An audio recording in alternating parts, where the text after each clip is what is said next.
వెంకటాద్రి సమం స్థానం బ్రహ్మాండే నాస్తి కించనాత్ వెంకటేశ సమో దేవో నభూతో నభవిష్యతి. శ్రీ వెంకటాచల క్షేత్రం వెంకటేశ్వర స్వామివారు శ్రీ వైఖానస భగవచ్శాస్త్ర ప్రకారం పంచబేరాలుగా తిరువారాధన జరుగుతుంది.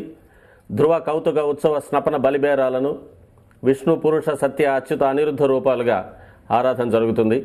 వీరు కౌతుక బేరం భోగ శ్రీనివాసమూర్తి. ప్రతిరోజు ఉదయం తోమాల సేవలో పాలు కుంకుమ పువ్వు అభిషేకం జరుగుతుంది. వీరికి రాత్రి ఏకాంత సేవలో పవ్వళింపు సేవకు వేయించేస్తారు. ప్రతి బుధవారం మూలవర్లకు ప్రతినిధిగా బంగారు వాకిల్లో సహస్ర కలశాభిషేకం జరుపుకుంటారు.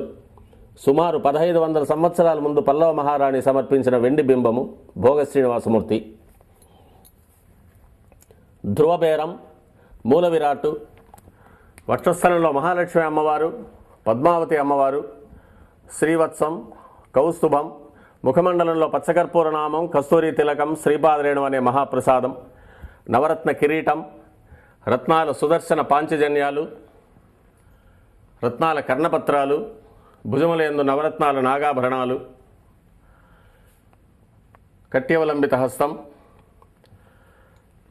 రత్నాల వైకుంఠ హస్తం, స్వర్ణ యజ్ఞోపవీతం, దుస్స శిక్షణార్థం సూర్యకఠారి, మకరకంఠి, చతుర్భుజ లక్ష్మీహారం, తులసీపత్రహారం, 5 పేట్లుగా ఉన్న సహస్రనామహారాలు, ఇరువైపులా సాలగ్రామహారాలు. ఉగాది ఆస్థానానికి గాను స్వామివారు విశేషమైన తిరువాభరణం సమర్పణ చేసుకోనున్నారు.